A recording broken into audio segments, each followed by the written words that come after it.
Hola, estudiantes y navegantes de Multiversidad Mundo Real Edgar Morán, gente que nos acompaña por medio de estos diálogos. Estamos aquí el día de hoy con mucho gusto el doctor Alexander Pomposo, recibiendo a la doctora María Teresa Pozzoli.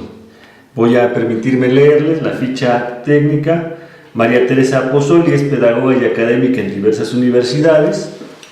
Ha escrito los libros Complexus, La obediencia de Abraham y Pensar de nuevo, además de algunos artículos en revistas nacionales e internacionales.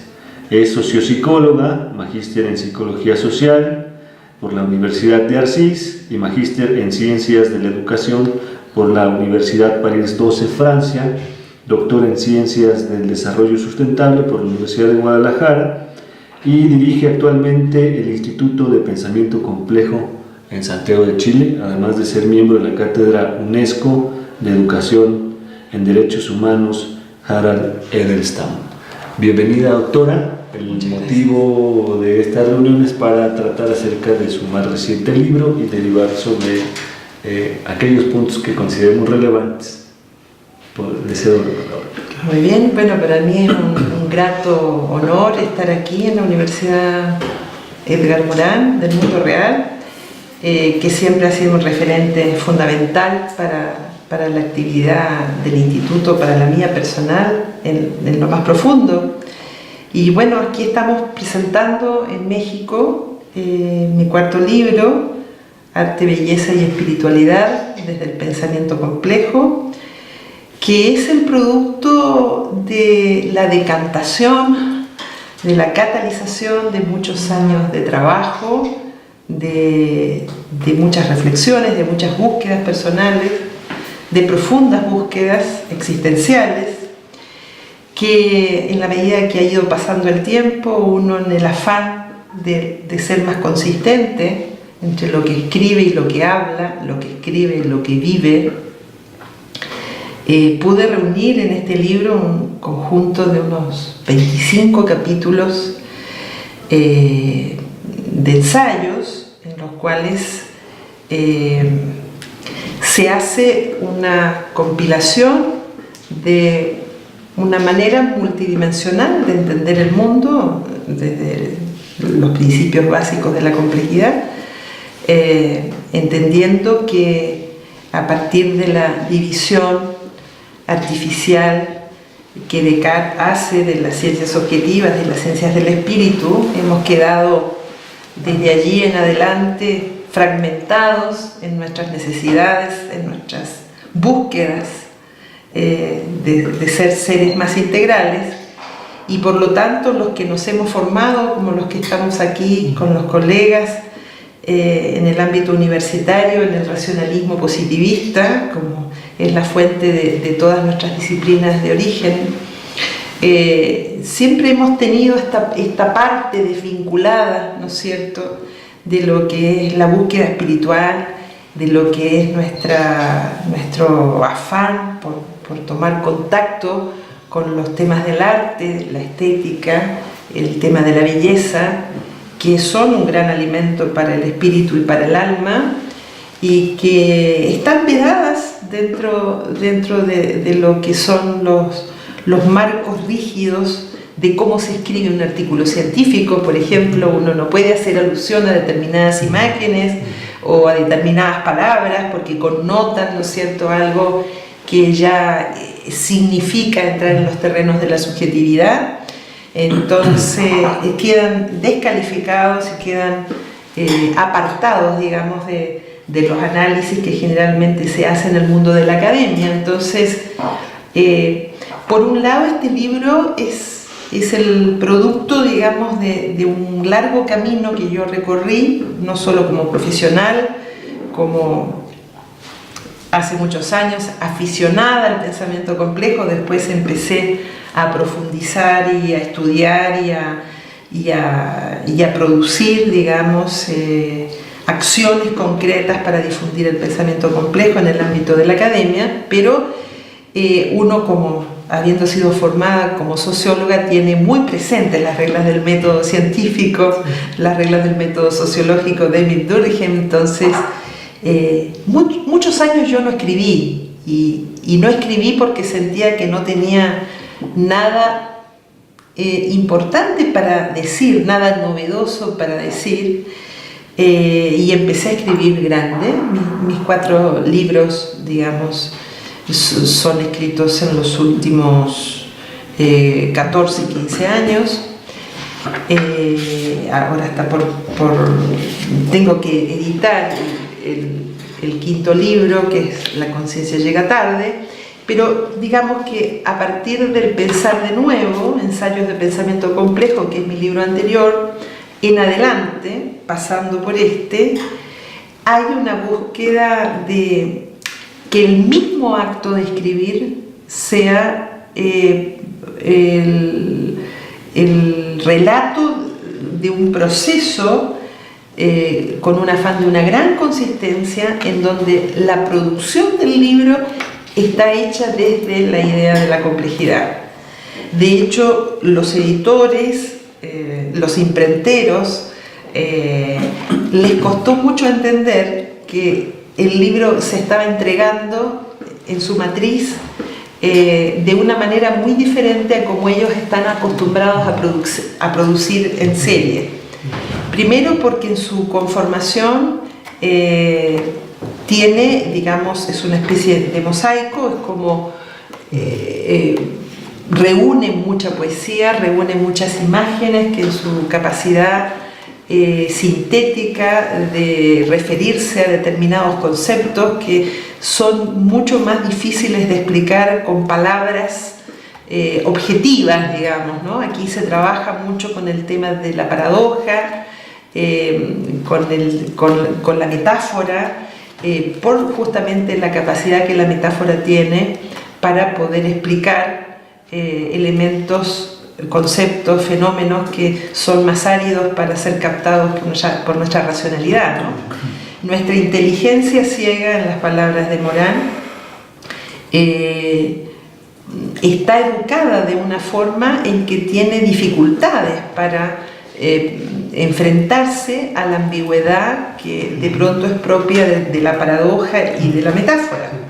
Entonces, en este libro yo utilicé el lenguaje poético porque es un lenguaje metafórico por excelencia, y como le decía un colega desaparecido uruguayo, Juarros, la poesía es justamente la que traslada con mayor facilidad los conceptos positivistas a una manera de conceptualizar desde la complejidad, ¿no es cierto? Tiene una capacidad la poesía de aludir a la complejidad, al pensamiento complejo, que es inigualable. Entonces, nadando contra la corriente y desaprendiendo lo que aprendí en mi formación positivista, quise generar un libro que en su constitución, en el mismo proceso de conformación del contenido del libro, fuera hecha desde la complejidad. Entonces, por eso es que es desde el pensamiento complejo el título, y no sobre el pensamiento complejo o por el pensamiento complejo.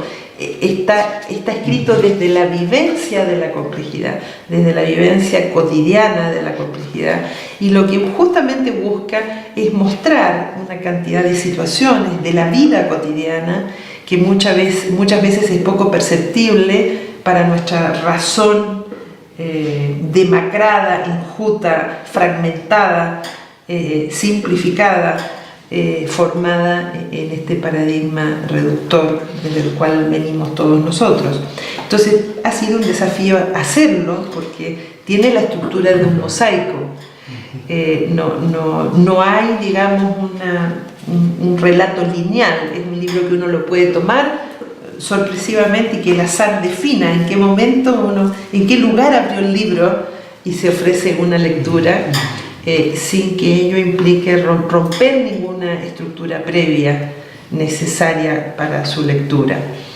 Entonces, bueno, yo a partir de mi cercanía a los temas de la literatura, como aficionada, digamos, como a todos nosotros nos gusta leer un buen libro, empecé a pensar que había una serie de personajes de la literatura, del cine, de la poesía, que en realidad habían vivido, y de la ciencia también, sin ninguna duda, habían vivido como sujetos complejos. Yo tengo un artículo que está en la web y que cualquiera puede acceder, que se llama justamente el sujeto complejo y que forma parte de mi libro anterior, El pensar de nuevo, ensayos de pensamiento complejo. Y yo allí hago una descripción desde lo que se entiende son las características del sujeto de la complejidad. Nosotros sabemos que en los análisis de la complejidad el sujeto es como la cápsula central desde la cual se piensa toda la realidad, y en realidad sabemos también que la complejidad no existe a partir de Edgar Morin, sino que existe en la historia de la humanidad desde que el primer ser humano está en la Tierra, porque la expresión de la vida es la expresión de la complejidad. Por lo tanto, a lo largo de la historia ha habido muchos sujetos complejos que desde muy variadas disciplinas y presencias han hecho mucho por el pensamiento complejo, desde la pintura, la danza, la literatura, el cine, la música, etc. Yo les digo a mis alumnos, Charly García es un genio de la música y él es un sujeto complejo, uno lo escucha hablar y la multidimensionalidad le sale por los poros, ¿no es cierto? Él no sabe que es un sujeto complejo y lo primero que entendería es asimilar, como ocurre tantas veces, la palabra complejidad a lo complicado. Yo no estoy diciendo que Charly García sea complicado, estoy diciendo que es un sujeto complejo. Pero, por ejemplo, es el caso de Jorge Luis Borges, que ocupa aquí en este libro el lugar de una trilogía. Es el caso de Patricio Guzmán, que mencionábamos en una conversación informal precedente a esta filmación, que es un cineasta, un documentalista chileno que ha hecho una obra a través de su documental Nostalgia de la Luz, que es en sí mismo un acto poético que yo creo que cualquier persona que tiene cierta aspiración en relación a lo trascendente no debiera dejar de ver. Así como uno dice, Machu Picchu es un lugar por donde ninguna persona que tenga necesidad de lo trascendente debiera dejar de circular. Esta película no debiera dejar de verse por la multidimensionalidad, por la complejidad desde la cual él muestra en interconexión cosas que nuestra cabeza en general no conectaría nunca, ¿no? Como decíamos hoy, el tema del desierto con el cosmos, con los desaparecidos, los restos de los desaparecidos debajo de ese desierto. Está también Carl Jung, está Francisco Varela, que es un neurobiólogo, uno de los fundadores de la escuela chilena, ¿no es cierto? Yo le dedico este libro a Francisco Varela porque, si me permites, Gustavo, en la primera página, si tú lees el epígrafe inicial dedicado a Francisco Varela. A Francisco Varela, que supo unir lo que estaba separado y refundó la belleza. Así es. Yo creo que en esa manera sintética logré decir por qué yo le dedicaba este libro a él.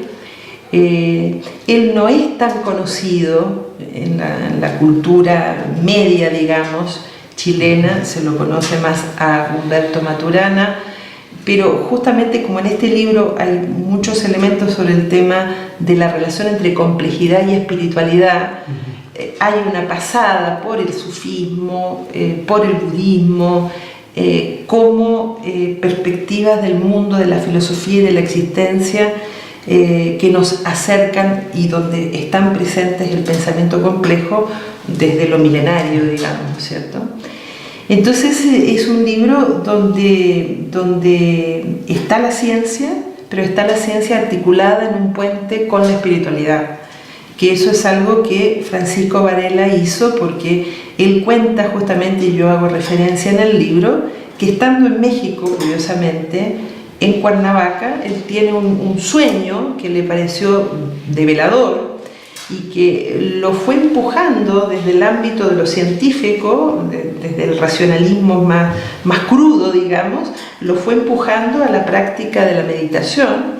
Y si uno ve, después de las interlocuciones que tuvo Francisco Varela con el Dalai Lama, él finalmente, a través después de que es trasplantado su hígado por una hepatitis B, el hígado trasplantado hace un cáncer y finalmente él muere de un cáncer hepático, pero en el momento en que él muere, si uno visualmente ve una imagen de Francisco, es lo más parecido a un lama.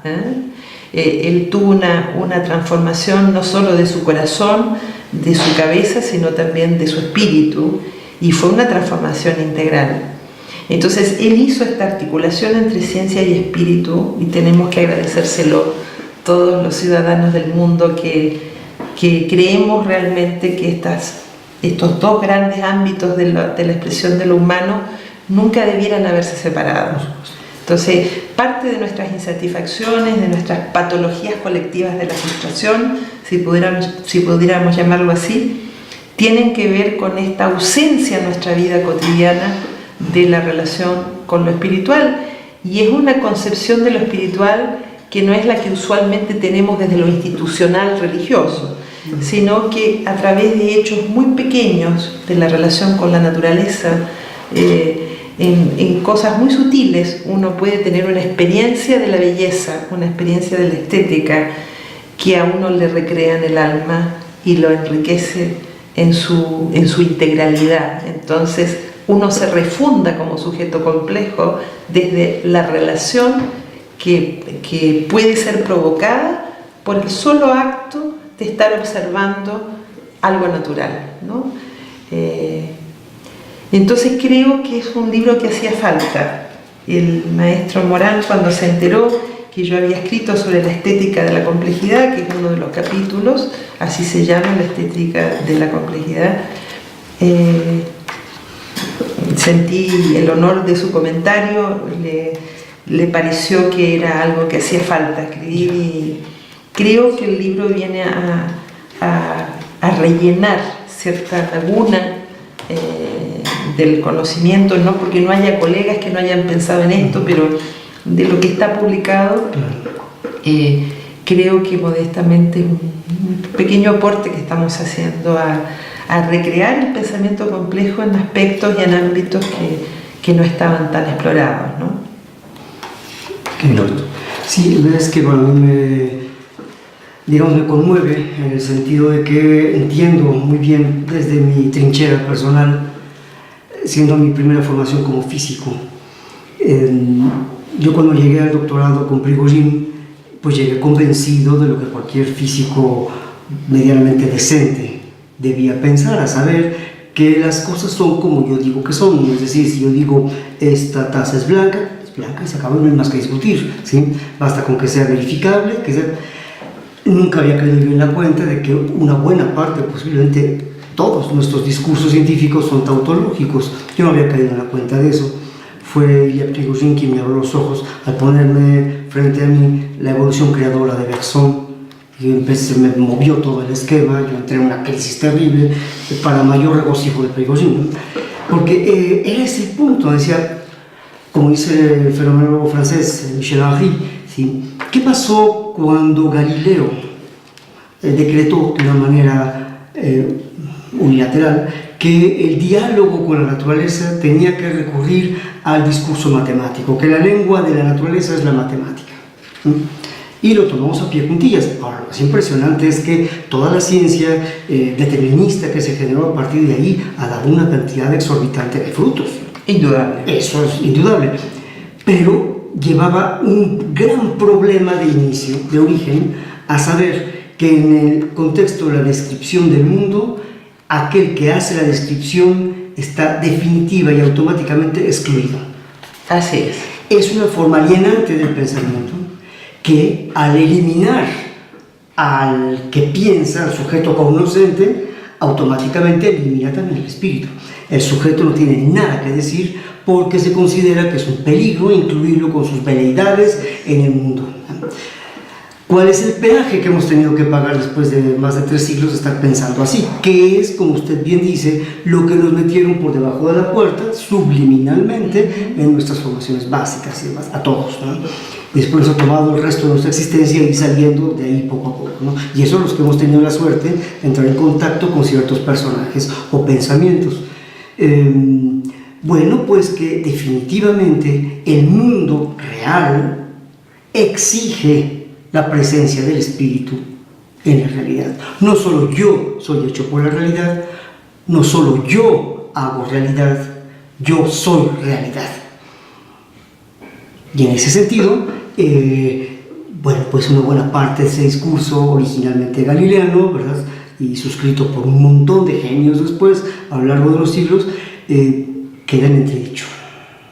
Así es. Entonces hoy realmente nuestro mundo se muestra mucho más, dijéramos, difícil, inaccesible desde el punto de vista de nuestras ecuaciones diferenciales, pero al mismo tiempo mucho más humano, mucho más acogedor, porque yo soy tomado en cuenta. Y en efecto, ¿cómo hemos que lentos somos para aprender? A final de cuentas, la ciencia, cualquier ciencia, no es nada sin el científico, sin el sujeto concreto que estudia la ciencia. Siguiendo el método que sea, no importa, pero todo el epicentro, el nudo, pasa por el individuo concreto que está en las ciencias y los científicos no existe. Así es. Pero de la misma forma, la vida espiritual, sin el sujeto concreto que se hace preguntas, que se inquieta y que felizmente se enferma de insatisfacción, tampoco es una vida espiritual. O sea, a final de cuentas, el nudo bien está en el hombre. El mundo es maravilloso, la vida de la espiritualidad, la trascendencia absoluta, llámeselo como se llame, es algo extraordinario, pero todo eso es humo sin el hombre. Todo se desvanece sin él. Exacto. Entonces, no quiero abusar de sus palabras, profesora, pero creo yo que eso que usted postula en su libro, que me da muchas ganas de leer, francamente, creo yo que apunta a un verdadero humanismo, a un humanismo en el sentido más sano de la palabra, ¿sí? No a aquel, como dice Foucault, que en su simpatía todo lo reduce a un punto, sino que necesita el contrapeso, ¿sí? Es un juego tremendamente paradójico, como bien lo marca el maestro Morin. No hay evolución solo con cambio, como tampoco hay evolución solo con la resistencia al cambio. Hacen falta los dos, el cambio y la resistencia al cambio, para que finalmente se dé el cambio y la evolución. Eso me parece sumamente tranquilizador, ¿no? O sea, me produce un solaz, porque durante siglos nos hemos debatido, y claro, la desembocadura no es de extrañarse cuando ha habido científicos que en los años 80, más del 70% de los físicos y de los químicos del planeta trabajaban para ejércitos en producciones de armas de destrucción masiva. Eso a mí me produce una desolación terrible, porque yo supongo que todos mis cofrades en la ciencia últimamente entraron ahí porque tenían deseos de describir el mundo fenoménico y tal, ¿no? Y eso es muy loable. Entonces, ¿qué pasó? ¿En qué momento se trastocó eso y terminó en una prostitución? De venderse a un precio, porque eso es prostitución, ¿verdad? Con lo cual, las que comúnmente llamamos prostitutas no forzosamente lo son. En cambio, hay muchos premios Nobel que sí son verdaderas prostitutas, ¿verdad? Entonces, son palabras que habría que tomar con mucho más pinzas. Pero creo yo que esto que usted nos está diciendo es muy importante. Y además permite una entrada a la explicación de qué es este no sé qué que en la ciencia, por ejemplo, tan incorrectamente, yo diría injustamente calificada de fría y de calculadora. No, está llena de una pasión que no puede ser más que humana, no hay de otra, en la que yo escribiendo páginas y páginas de ecuaciones, digo, encuentro belleza en eso. ¿Qué es la belleza? Es una gran pregunta. Bueno, creo que toda la obra genial de Dostoyevsky gira alrededor de esa pregunta, cuando él responde, la belleza salvará al mundo. creo que es una de las frases lapidarias más correctas que se hayan dicho jamás, ¿verdad? Es verdad. ¿Pero qué es la belleza? Para usted, ¿qué sería la belleza? Con base en lo que usted ha expuesto y todo. Quisiera hacer un comentario reforzando un poco lo que el doctor Alexandre estaba mencionando recién sobre la importancia que tiene la capacidad de observación del sujeto, ¿no? El sujeto hacedor del mundo a través de lo que observa. Sí, sí. O sea, el ojo del sujeto es un ojo sujetado, por cierto, es un ojo sujetado desde su historia, desde su generación, desde su familia, desde su adscripción valórica, prejuiciada, estereotipada, llena de mitos. Hasta sus sueños hacen de que su mirada esté orientada por la necesidad y no por lo que, entre comillas, objetivamente sería el mundo. Uno ve lo que quiere ver, lo que puede ver. Entonces, lo maravilloso de estos enfoques postracionalistas es cómo ubican, cómo le dan permiso al sujeto para que ocupe el lugar que necesariamente le corresponde. Uno no puede deletrear el mundo desde un lugar diferente de lo que uno es, de lo que uno ha educado y de lo que uno quiere ver en ese mundo. Entonces, lo que tiene el libro justamente es la oportunidad de que en la manera en que, en este caso fui yo que lo escribí, pero cualquier otro potencial escritor, al escribir el libro y al representar una manera del mundo diferente, también lo está modificando. Claro. Entonces, esta es la capacidad que tenemos como dioses, ¿no es cierto? El hecho de que podamos generar una mirada del mundo que, por el hecho de ser rupturista respecto de una manera simplificante, reductora y enferma de verlo, al planearlo y al mostrarlo de una manera diferente, lo está modificando en esa dirección. Hay muchos jóvenes que dicen, entonces quiere decir que esto es posible. Hay otra manera de escribir, claro. Hay otra manera de entender lo espiritual, hay otra manera de entender la belleza.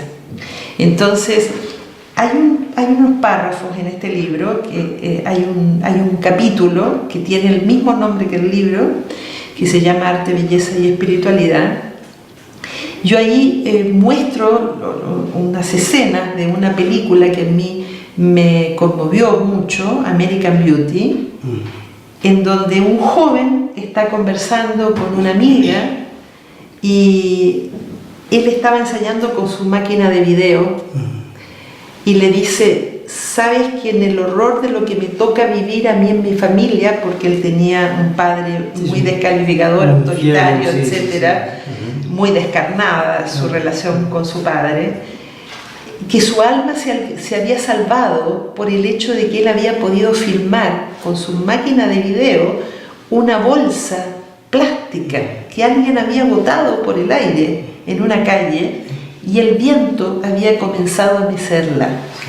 Quiero de alguna manera responder a su pregunta de cuál es mi concepto de belleza a través de esta imagen, porque creo que la imagen que estoy dando y que dio el director en esa película al mostrar ese diálogo que es tan conmovedor y con una imagen tan sintética, tan simple y tan sutil como una bolsa plástica que algún ser humano desechó y que el viento la mece por el aire y hace que este joven que estaba absolutamente perdido en la desilusión por esta relación horrorosa que tenía con su padre, sienta que su alma se sana y se conecta con algo que le permite superar la dureza de lo que estaba viviendo, ¿no es cierto? Entonces, como en este acto, y usted mencionaba la palabra pasión, que para mí es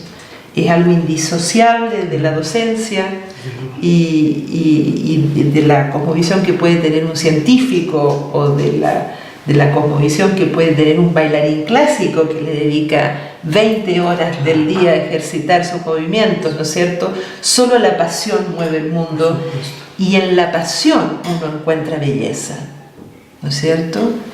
Muchas veces esta belleza tiene dos caras y del amor y de la pasión por la belleza puede ocurrir la muerte y la destrucción también, ¿no es cierto? morimos de vida y vivimos de muerte, dice el maestro Morán. Entonces, la pasión por la belleza también nos puede llevar a territorios oscuros. En todo este libro hay un soterrado trabajo con el tema de los arquetipos. Está Carl Jung como sujeto complejo, y yo muestro justamente a través de ciertos elementos la relación con el agua, la relación con el desierto, con el firmamento, con los bosques, con la naturaleza, con la primavera, cómo uno está en contacto con una belleza que supera lo finito humano y nos transporta, ¿no es cierto?, a un lugar de conexión con el mundo natural y con la ecología y con el cosmos, con la diversidad de lo universal que está metido en nuestra propia interioridad. Entonces, el libro de alguna manera provoca, promueve, empuja, incentiva a que las personas descubramos en nuestro mundo interior aquello que nos conecta con lo multidimensional, con lo diverso, con lo caótico, con lo aparentemente desordenado, con la crisis, con nuestra oscuridad, con nuestra sombra, porque ahí hay una lectura que tenemos que hacer para poder recuperarnos en nuestra integralidad del ser. Y cómo el sistema, el modelo de desarrollo, el paradigma, la manera en que educamos, nos va rompiendo en partes. El libro es una respuesta, es una pregunta de cuáles serían los caminos que podríamos encontrar para recuperarnos en esa integralidad del ser. Porque sin duda, si somos seres más integrales, vamos a aprender a relacionarnos con lo diverso, con la contradicción, de una manera más fluida, menos miedosa de los fantasmas que nos habitan, de las oscuridades que nos habitan, y vamos a tener la posibilidad de relacionarnos con lo vivo de una manera más respetuosa, más inclusiva, más integradora, porque vamos a tener que reconocer que mucho de lo que nos sorprende y nos horroriza del otro forma parte de nuestro ser, y que nuestra inteligencia ciega no nos permite ver o no queremos ver. Para tener una falsa idea de integración que en verdad es unidimensionalización y que hace que nuestra conciencia sea fragmentaria y limitada, porque nosotros creemos que somos mucho menos de lo que efectivamente somos. Nosotros, como ser vivo, desde todo lo complejo que contenemos, somos mucho más potentes de lo que efectivamente creemos que somos, ¿no es cierto? Entonces, es un canto a que la transformación es posible, es una promoción de una idea apasionada de que otro mundo es posible. Allí está Antoine de Saint-Exupéry como uno de los sujetos complejos, con un ensayo que se llama Pasión de volar. Él vivió en un mundo que él mismo se construyó como sujeto observador del mundo, diferente, y a partir de ello pudo darle a la historia de la cultura, de la humanidad universal, la maravilla del Principito, ¿no es cierto?, que es una herencia que nos conecta con la belleza del cosmos a todos nosotros, y que va a ser así por el resto de las generaciones, ¿no es cierto? Entonces, también yo lo destaqué como un sujeto complejo. Charles Darwin descubrió una orquídea única a partir de que determinadas abejas complementariamente sobrevivían por libar de esa orquídea. Entonces, en esta idea de complementariedad, de enlazamiento, de abrazo entre la especie floral y la especie del insecto, ¿no es cierto?, encontramos la maravilla del mundo, y eso es algo que vio Charles Darwin y que nadie le creía que esa orquídea existía, y él, como si hablara de una rareza, de algo fantasmático, logró descubrirla, ¿no? Entonces, a través de lo biográfico yo muestro cómo lo biográfico es una instancia que nos permite transformarnos y reconocer nuestra propia complejidad. En el método Implexo, que es un método que yo he creado a lo largo de los años, que he aplicado con ya a esta altura más de 3.500 personas, justamente los pasajes de la vida de cada ser humano creo que son determinantes para que podamos entender por qué pensamos lo que pensamos, por qué hemos sufrido lo que hemos sufrido y de alguna manera cuáles son las tendencias que han quedado dibujadas en esa biografía para empujarnos hacia un futuro y en una dirección. Y yo creo que ese trabajo con lo biográfico, que está muy bien explicitado en este libro, es una herramienta fundamental para poder transformarnos en la dirección de fundar un nuevo patrón civilizatorio, así como lo dice Edgar Morin con tanta claridad. Esta manera de vivir, esta humanidad que hemos fundado, no sirve. Sí. O ya dio todo lo que podía. Ya dio todo lo que debía dar y ya estamos frente a un abismo que se nos viene, que si no rompemos con este patrón civilizatorio para intentar fundar otro de la mano de esta gran revolución que estamos viviendo, valórica, digital, tecnológica, si no vamos acompañando con una transformación valórica desde la propia humanidad, desde el trabajo con nuestro mundo interior, descubriendo toda esta maravilla que tenemos atrapada, encerrada, anclada en nuestra humanidad, sin que nuestra conciencia pueda tener el registro de ella. Si no hacemos un trabajo desde la educación para hacer esta transformación, no tiene salida este planeta. Por supuesto, y ahí sí me gustaría decir una cosa, si entiendo bien lo que usted me acaba de decir sobre la belleza, yo diría en 2 puntos que la belleza, primero, es hija de la necesidad, si no es belleza, y segundo, tiene que dejar una marca indeleble en el espíritu para realmente ser plenamente belleza, ¿no? Como este plástico vestido por el capricho del viento, ¿no? Para este chico de la película, que eso fue lo que lo tocó y lo trastocó. Así es. Le modificó, ya no puede regresar como era antes, después de eso. ¿Cuál es la experiencia concreta para cada quien? No lo sé, pero en efecto urge una educación en esa necesidad, porque la tenemos. Así es. ¿Sí?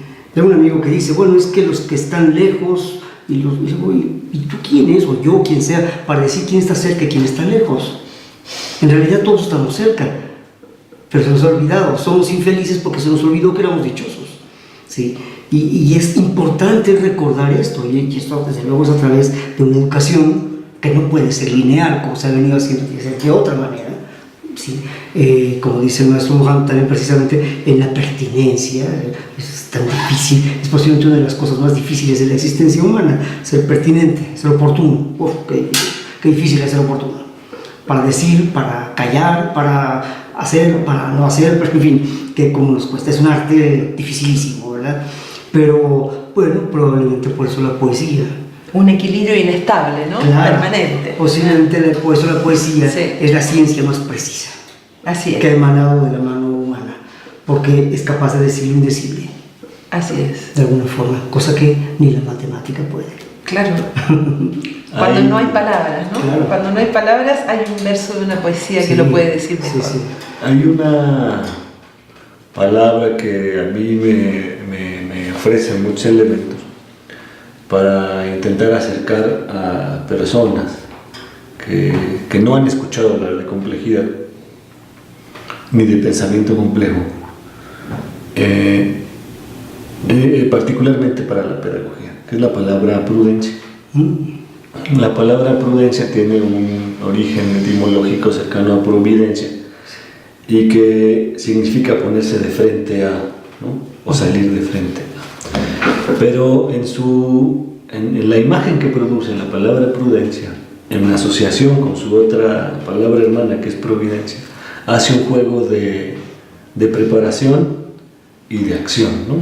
Es decir, prudencia implica hacerse de lo necesario para ejecutar algo, y en tanto que providencia implica haber anticipado lo propio para llevar a cabo esa acción.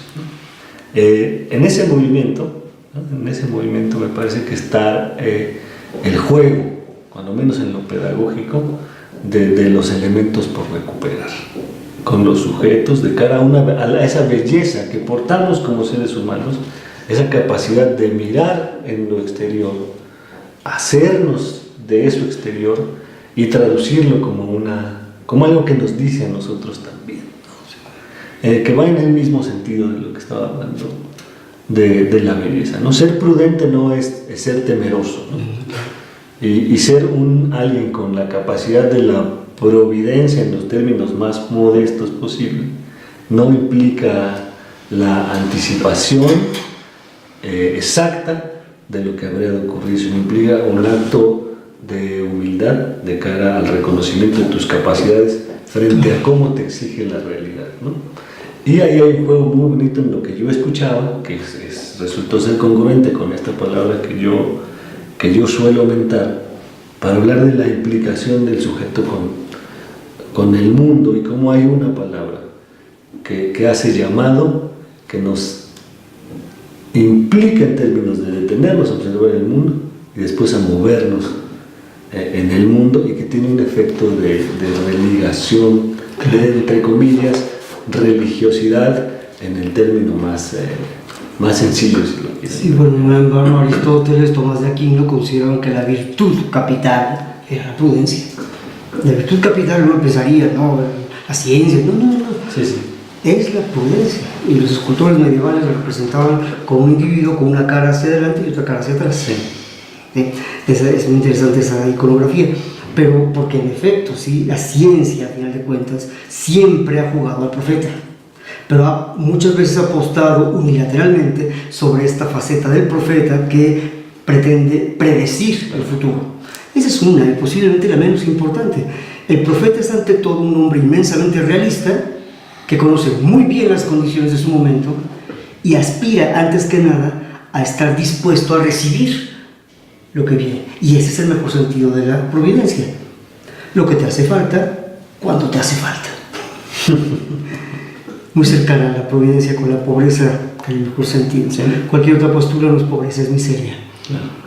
Igualmente es muy interesante poder traer esta idea de prudencia que menciona el doctor Gustavo Casas en esta conversación, porque los que trabajamos en pensamiento complejo estamos impelidos de ser rupturistas, ¿no? Entonces tenemos que vivir de una manera diferente. Claro. Entonces, regular la prudencia, la providencia, la pasión por sembrar en un mundo diferente, rompiendo una serie de estructuras, hace que esta tarea sea bastante más difícil para las personas que trabajamos en este ámbito, ¿eh? Sí. Reproducir el mundo hace más fácil el ejercicio de la prudencia, Claro. y asegura la providencia. Por supuesto, es una posición muy atractiva, es una oportunidad, ¿no? Totalmente. Y aquí hemos discutido muchas veces en diferentes mesas, maestra, me gustaría también ver su opinión sobre eso, es que frecuentemente en materia de educación, de docencia, de pedagogía, etc., uno se siente tentado a llegar y decirle a los estudiantes, bueno, hay que hacer esto, no hay que hacer aquello, cuando probablemente lo más importante sería más bien compartir con ellos las dudas, las inquietudes. Hay más inteligencia en preguntar que en responder, ¿verdad? Entonces, probablemente por ahí hay una pista interesante, pero sobre todo lo que quiero decir es que en la educación, ¿sí?, uno de los puntos esenciales de cara a esto de la providencia y demás, es que uno tiene que ser sanamente modesto y decir, bueno, ¿cuál es la probabilidad de que yo prediga indefinidamente por adelantado las cosas? Es casi cero, porque yo mismo me pillo claro, a diario, claro, justamente haciendo lo que no quería o no haciendo lo que sí quería. Sí, claro. Es decir, sin que esto sea una definición, el hombre es antes que nada una singularidad impredecible. Y eso para cada quien. Entonces, vaya pomposa pretensión, ahí mi apellido entra al pelo, ¿verdad?, vaya pomposa pretensión la de decir, no, esto va a ser así siempre, ¿no? Hoy la ciencia, con mucho dolor, ¿sí?, está aprendiendo poco a poco a que tiene que revisar las bases de su conocimiento, porque ni siquiera los elementos básicos están claros, ¿no? Yo aquí tengo un libro interesante, ya viejo, que es una compilación de textos de físicos y matemáticos, pero el título es bien interesante. Las entrañas de la materia. Me encanta ese título. Las entrañas, no el interior, no, las entrañas de la materia. Hay una cuestión que a mí me debe arrastrar, porque cuando digo algo, yo no digo algo, yo me digo diciendo algo. Es decir, no puedo deshacerme de mí. Si uno en la educación lograra transmitir eso a los que le escuchan, bueno, menudo éxito. Justamente lo que usted dice, doctor, muchos alumnos de pronto se acercan y me dicen, doctora, usted con su manera de expresar el mundo me permite dar lugar a aspectos, a elementos que yo había tenido que soterrar. Este libro, estábamos hablando de él, creo que tiene el valor de mostrar en qué medida estamos frente a un mundo de ambigüedades. Cada vez va a ser este mundo más ambiguo. Sí. Por lo tanto, esto nos lleva, nos empuja a tener que refrescar y que poner en remojo nuestras certezas, porque en realidad vivimos en un mundo que, claro, para una moral más tradicional puede decir, pucha, estamos pecando de una ambigüedad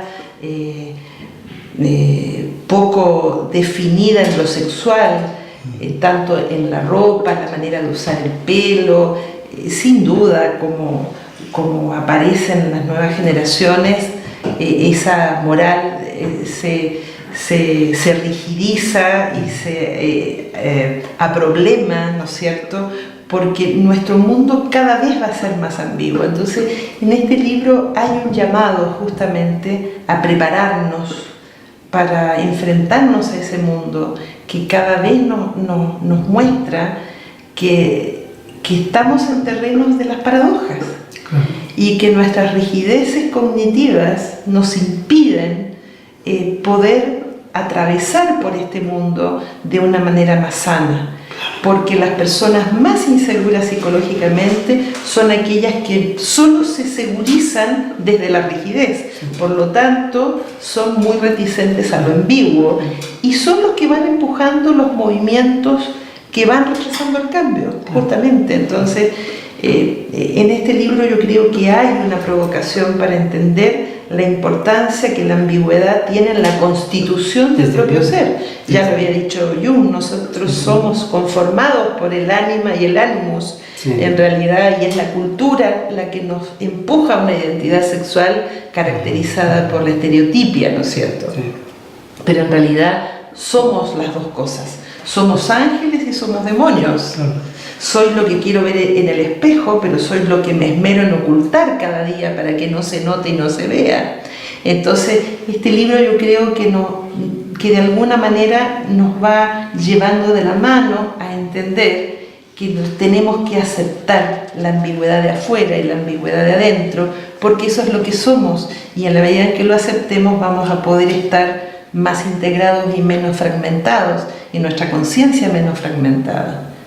Entonces, en gran medida el método Implexo, que yo trabajo en la última década y media, promueve un trabajo de transformación a partir de que podamos reconocer justamente estas ambigüedades en el adentro y en el afuera, porque son la misma entidad de lo vivo representado en el adentro y en el afuera. Qué feliz, porque a mí me pone muy feliz, porque esto del método Implexo, no lo conozco, pero me gustaría adentrarme.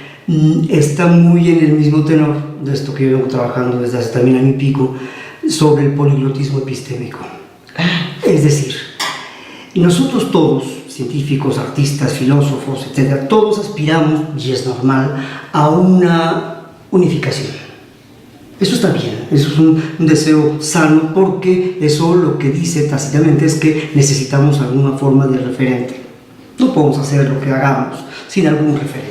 Eso sería deshumanizante, pedirle al hombre que no requiriera de ningún referente, ¿no? Todos necesitamos alguna forma de referente en cualquier cosa que hagamos, ¿no? Pero el problema o el error principal, derivado directamente del determinismo, del reduccionismo, también del positivismo, etc., es el querer decretar una lengua única para unificar. Y ahí es donde creo que está el error grave, gravísimo. No viene la unificación de decretar una única lengua, sino de aprender muchas. Así es. Donde cada uno tiene que aprender muchas, ¿cuántas? Tantas como pueda. Y por lengua no me refiero solo al inglés, al francés, al chino. No, me refiero a arte, a ciencia, a historia, a política, a todo. ¿Sí? Hay un adagio en medicina que dice que el médico que solo medicina sabe, pues ni medicina sabe. Es cierto, pues se podría aplicar a cualquier profesión últimamente. Entonces, me alegra ver esto, porque creo yo que hay esta desazón desaparece automáticamente en el momento en que yo me escapo de ponerme una camisa de fuerza que me han exógenamente me han obligado a ponerla para ser correcto en el mundo. ¿Pero por qué ha de ser incorrecto lo que soy? ¿Por qué no he de poder decir o ser quien soy? En el terreno que sea, el de la sexualidad, el de la religión, el de la filosofía, en el terreno que se guste y se mande, ¿sí? Es decir, lo único de lo que no estamos exentos, me parece a mí, nadie, cada uno a su medida, es de buscar, de inquietarse. El ser humano lo que dice o lo que hace siempre, por alguna razón o razones, lo dice o lo hace. En un momento posterior ya se ve el juicio de valor, si es bueno, malo, conveniente o inconveniente, pero hay algo que le precede y es fundamental, y es que el hombre tiene siempre sus razones para hacer o decir lo que dice o piensa. Y eso debería, creo yo, que religiosamente a todos pararnos en seco a respetar, ¿sí?, metafísicamente a los demás, para aprender a escuchar, que es el discurso más sutil que existe. Claro. Cómo cohabitar. Exacto. Desde los distintos lenguajes, ¿no es cierto? Sin que ninguno tenga preponderancia sobre otros, ni ninguno esté excluido de todos los demás. No existe nada insignificante, nada inferior, superior, privilegiado. Entonces, vamos hacia un mundo que debiéramos tenerle miedo si es que está unificado, porque todas las pretensiones de unificación han llevado a genocidios, a desastres, a traspasar por culturas completas, poner el templo sobre el templo indígena. Pero cuando se piensa que es un único, claro, el lenguaje. Exactamente. Y en ese sentido, no puedo defenderlo, sino por intentar redondear el intercambio, ahí hemos sido muy imprudentes, ¿no? Sí. En tanto que como estirpe humana, sí, como estirpe humana, como grupo con una ideología, burdos, ¿no? Hemos sido más burdos, sí. Y salvajes. Hemos sido los verdaderos salvajes. En la pretensión de la civilización hemos sido salvajes. Sí. Y además me parece, nos lleva de nuevo esto que estamos conversando al libro que quisiera volviéramos a él, en el sentido de que haciendo un paseo por personajes de la literatura, por personajes de la ciencia, por el reconocimiento de nosotros, por hacer de la metáfora, ¿no?, el instrumento de comunicación más importante, nos deja de cara a la profunda necesidad de mantenernos cuestionándonos y sosteniendo nuestras búsquedas en lo más sencillo, que es, en términos del pensamiento complejo, lo más intervinculante, lo más exigente, ¿no? Sí, como Monsieur Jourdan en el Burgués Gentilhombre de Molière, que de pronto se entera de que toda su vida ha hablado en poesía sin saberlo. Bueno, al final de cuentas es eso, ¿no? Como dice Morin maravillosamente, no existe nada más complejo que lo evidente. Claro, lo que tiene el pensamiento complejo es esta capacidad políglota, ¿no? Sí, en el sentido exacto. también ecuménico de Sí. poder contener, Sí. recibir, complementar, articular pensamientos de tan derivada especie. Porque, ¿cuál es el miedo que tenemos? El miedo que tenemos de transformarnos es el miedo puesto por el funcionalismo en nuestra cabeza, de controlarnos la conciencia de un modo que supuestamente hay un único deber ser, un único posible deber ser, una única manera posible de ser social, cuando en realidad vemos que teóricos del desarrollo moral como Kohlberg, como Piaget, nos hablan de que el ser humano evoluciona hacia una idea de un pensamiento postconvencional, en el caso de Kohlberg, y en el caso de Piaget hacia un pensamiento autónomo. Pero esta autonomía, ojo, tiene que ver con que todos los pensamientos pueden ser válidos, pero debemos estar de acuerdo en ciertos principios fundamentales, lo que son los principios universales que llama Piaget: el amor por la libertad, la pasión por la justicia, el respeto a la vida, el respeto de la ecología. Exacto. En eso tenemos que estar de acuerdo, porque de eso depende nuestra convivencia, si no estamos con todo lo vivo. Cortando la rama en la que estamos sentados. Exactamente. Entonces, eso es algo que de pronto cuesta mostrarlo en el ámbito de la docencia. Ah, profesora, entonces quiere decir que todo vale. No, todo vale no. Podemos tener pensamiento, debemos tener pensamiento autónomo, saber nadar contra la corriente, no ser tan prudentes como para no nadar contra la corriente, hacerlo, pero tenemos que ponernos de acuerdo en que todos tenemos que respetar el derecho a la vida, y de todos los seres, porque conformamos una etarquía, no una jerarquía. Aquí los seres humanos no ocupamos ningún lugar privilegiado. Es tan importante la hoja del filodendro como la rama de aquel arbolito de un bosque entre millones de árboles. La entidad de lo vivo es respetable en cualquiera de su expresión, y eso es algo que tenemos que aprender a educar. Pensamiento autónomo, diversidad de públicos, diversidad de lenguas, diversidad de pensamientos sobre el mundo, pero sí estar de acuerdo en cierta entidad relacionada con los principios universales, ¿no es cierto? Sí, hace un rato he hecho un vistazo al libro, me detuve, la parte donde me detuve, donde habla de los animales. ¿Cómo les hemos arruinado el mundo? Así es. Si tuviéramos un poco más de conciencia, nada más en esa idea. ¿Cuán grande sería el respeto que nos inspiraría cualquier animal? Claro. Seguimos teniendo la soberbia de que somos superiores respecto a ellos, ¿cierto? Sin conocer la sabiduría que guardan ellos, con un lenguaje tan diferente al que nosotros podemos entender. El Talmud tiene una frase interesante, dice: si alguna vez te sientes orgulloso de quién eres, recuerda en ese momento que Dios pensó primero en crear al mosquito antes que a ti. Ahí nos ponemos en la dimensión que nos corresponde. Exacto, rápidamente. Ponte en tu lugar. Exacto.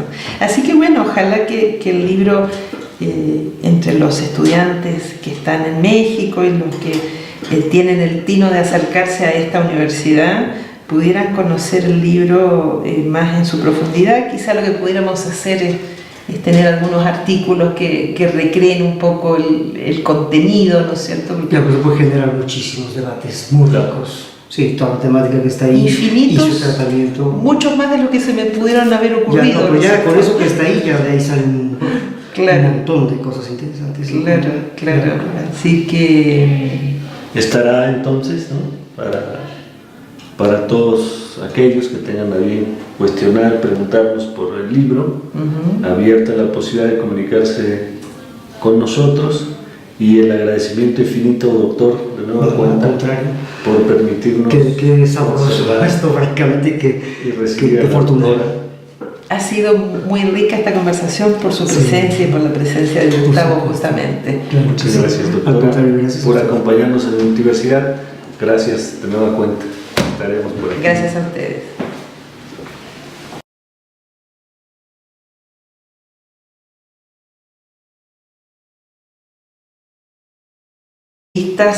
a una manera de conceptualizar desde la complejidad, ¿no es cierto? Tiene una capacidad, la poesía, de aludir a la complejidad, al pensamiento complejo, que es inigualable. Entonces,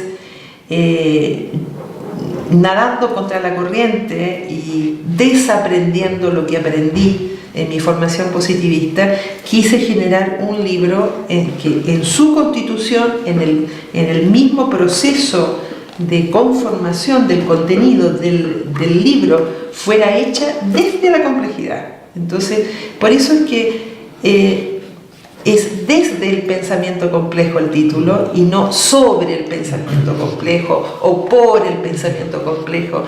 Está escrito desde la vivencia de la complejidad, desde la vivencia cotidiana de la complejidad, y lo que justamente busca es mostrar una cantidad de situaciones de la vida cotidiana que muchas veces es poco perceptible para nuestra razón demacrada, enjuta, fragmentada, simplificada, formada en este paradigma reductor desde el cual venimos todos nosotros.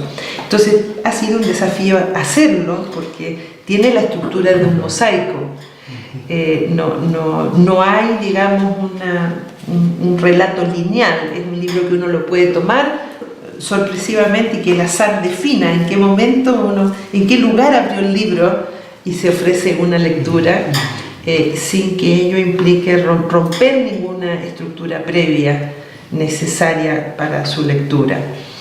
Entonces, bueno, yo a partir de mi cercanía a los temas de la literatura, como aficionada, digamos, como a todos nosotros nos gusta leer un buen libro, empecé a pensar que había un proceso con un afán de una gran consistencia en donde la producción del libro está hecha desde la idea de la complejidad.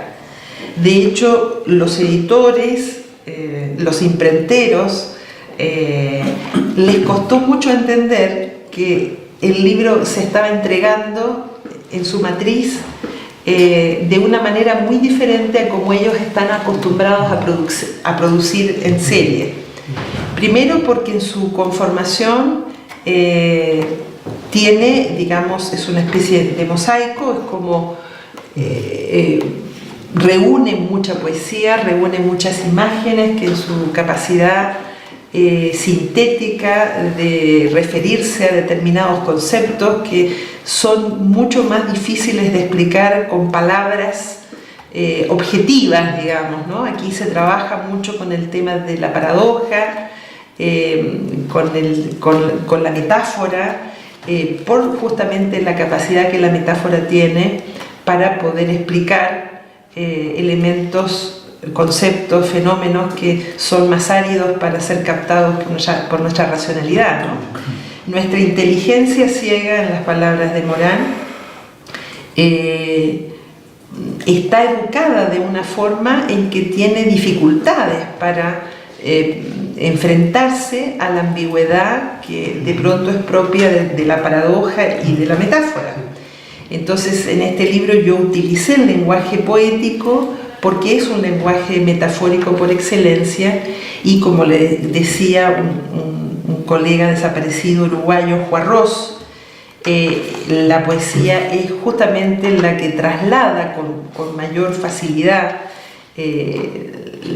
los conceptos positivistas.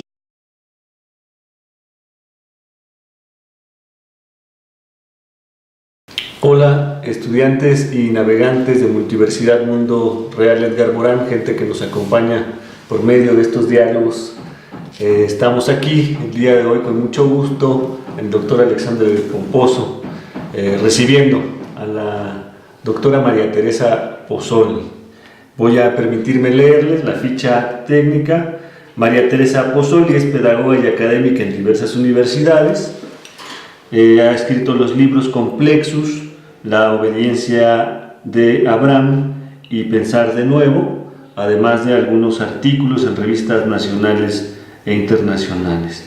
Es sociopsicóloga, magíster en Psicología Social por la Universidad de Arcis y magíster en Ciencias de la Educación por la Universidad París 12, Francia. doctor en Ciencias del Desarrollo Sustentable por la Universidad de Guadalajara y dirige actualmente el Instituto de Pensamiento Complejo en Santiago de Chile, además de ser miembro de la Cátedra UNESCO de Educación en Derechos Humanos Harald Edelstam. Bienvenida, doctora. El motivo de esta reunión es para tratar acerca de su más reciente libro y derivar sobre aquellos puntos que consideremos relevantes.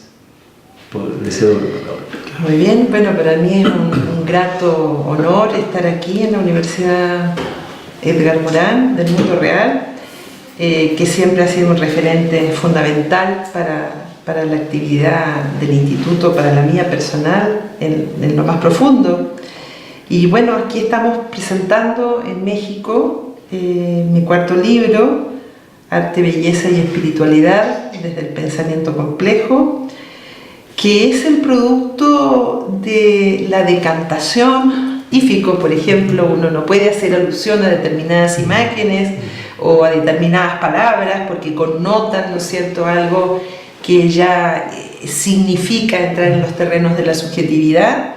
Entonces quedan descalificados y quedan apartados, digamos, de los análisis que generalmente se hacen en el mundo de la academia. Entonces, por un lado, este libro es el producto, digamos, de un largo camino que yo recorrí, no solo como profesional, como hace muchos años aficionada al pensamiento complejo. Después empecé a profundizar y a estudiar y a producir, digamos, acciones concretas para difundir el pensamiento complejo en el ámbito de la academia, pero uno, como habiendo sido formada como socióloga, tiene muy presentes las reglas del método científico, las reglas del método sociológico de Emil Durkheim. Entonces, muchos años yo no escribí, y no escribí porque sentía que no tenía nada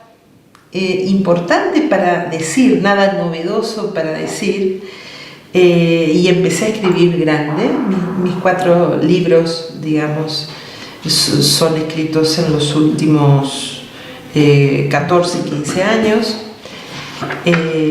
Ahora está tengo que editar el 5.º libro, que es La conciencia llega tarde, pero digamos que a partir del Pensar de Nuevo, Ensayos de Pensamiento Complejo, que es mi libro anterior, en adelante, pasando por hay una búsqueda de que el mismo acto de escribir sea el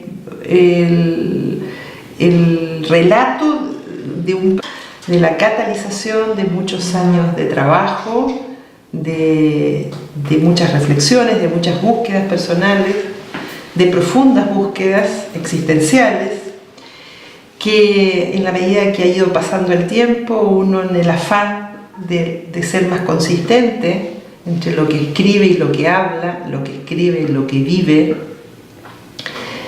pude reunir en este libro un conjunto de unos 25 capítulos de ensayos, en los cuales se hace una compilación de una manera multidimensional de entender el mundo, desde los principios básicos de la complejidad, entendiendo que a partir de la división artificial que Descartes hace de las ciencias objetivas, de las ciencias del espíritu, hemos quedado desde allí en adelante fragmentados en nuestras necesidades, en nuestras búsquedas de ser seres más integrales, y por lo tanto los que nos hemos formado, como los que estamos aquí con los colegas en el ámbito universitario, en el racionalismo positivista, como es la fuente de todas nuestras disciplinas de origen, siempre hemos tenido esta parte desvinculada, ¿no es cierto?, de lo que es la búsqueda espiritual, de lo que es nuestro afán por tomar contacto con los temas del arte, la estética, el tema de la belleza, que son un gran alimento para el espíritu y para el alma, y que están vedadas dentro de lo que son los marcos rígidos de cómo se escribe un artículo científico.